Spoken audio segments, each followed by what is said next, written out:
My name is Sangoel, written by Karen Lynn Williams and Kadra Mohammed, illustrated by Catherine Stock.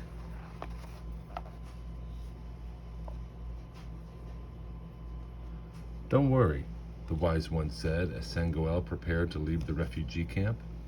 You carry a Dinka name. It is the name of your father and of your ancestors before him. The old man hugged him, and Sangoel could feel the bones in his thin arms. Remember, you will always be a Dinka. You will be Sangoel, even in America.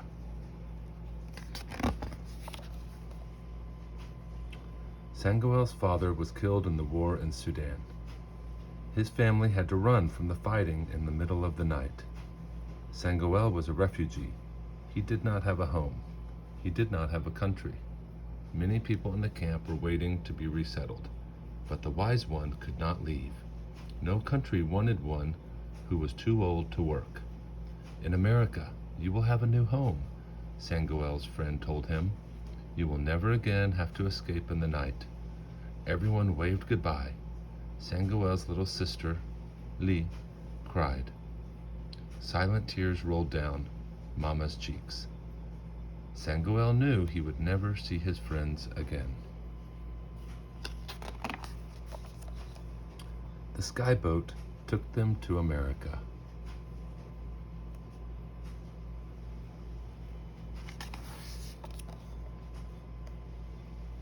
Everywhere, people rushed around, speaking English very fast. The stairs in the airport moved, and Mama was afraid to step on them. Doors opened by magic. Bright flashing lights made Sangoel's eye burn.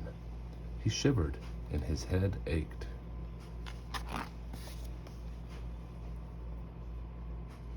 There, Mama, look, he shouted. Our name. He spoke in Dinka, the language of his ancestors, and pointed across the huge room. Sangoel was only 8, but he was the man of the family. He grabbed Mama's hand and pulled her and Lily through the crowd. He stopped in front of the woman who held the sign. She smiled at Sangoel. You must be... She frowned and looked at a paper in her hand. Sangoel. Sangoel shook his head and kept his eyes on the floor. My name is Sangoel, he said softly in the simple English he had learned in the camp. I am Mrs. Johnson, the woman said. Welcome to America.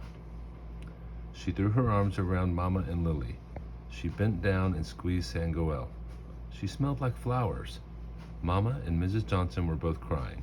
Sangoel blinked back tears.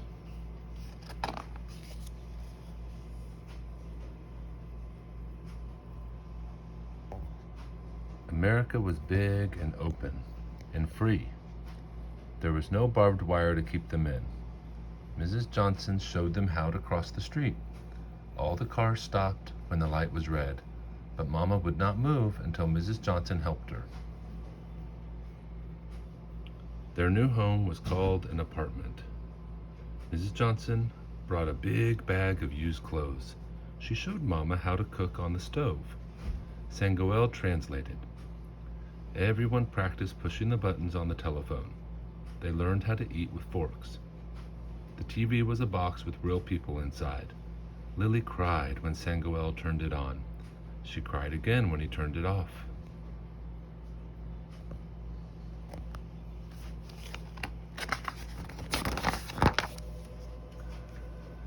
The next day, Mrs. Johnson took Sangoel for a checkup.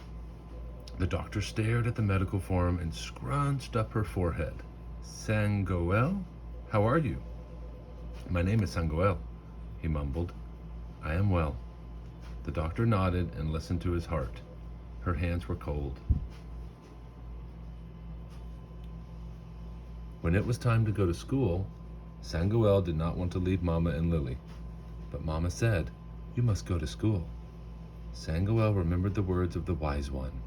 Education is your mother and your father.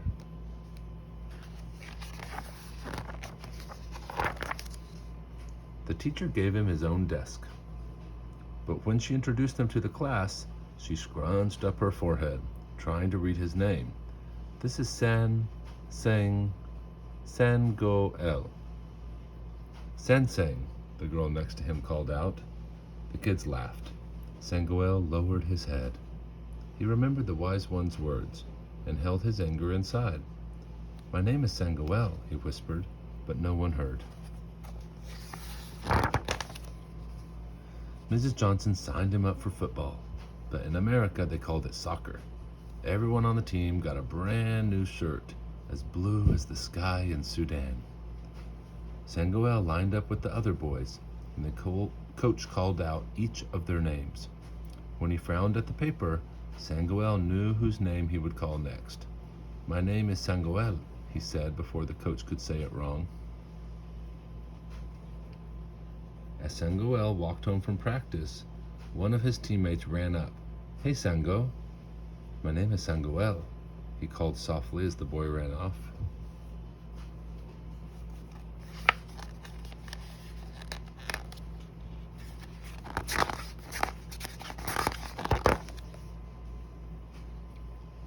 Sangoel wore his new soccer shirt that night at dinner.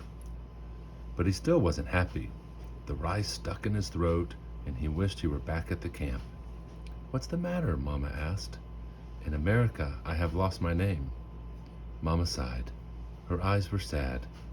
America is our home now. Perhaps you need an American name. The words of the wise one sang in his memory. You will always be Sangoel. That night, Sangoel slept on a rug on the floor instead of in his American bed. He had bad dreams about war and running and hiding.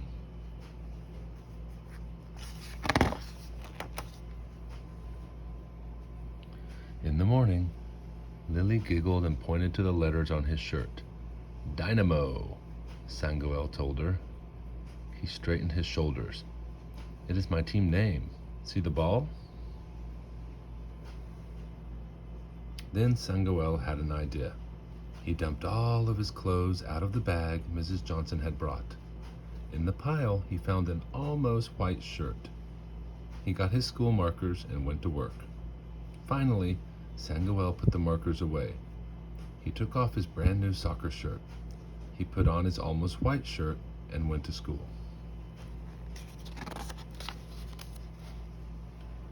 All the children crowded around to read Sangoel's shirt. My name is, it said across the top. After the words, there were two pictures. It's a sun and a soccer ball, the boy named Billy said. It's a goal, the girl next to him said. Your name is Sangoel. Sangoel nodded and smiled.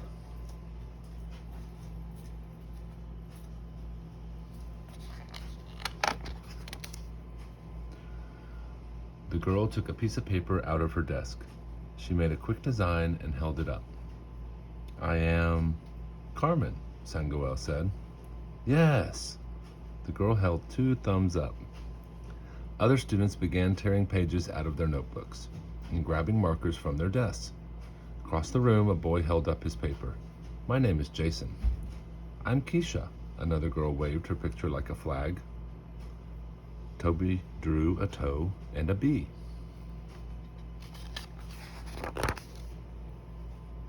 You had a good idea, Sangoel.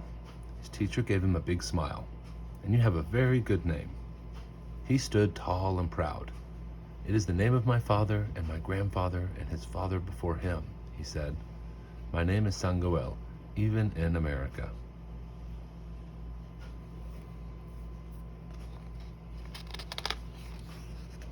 The end.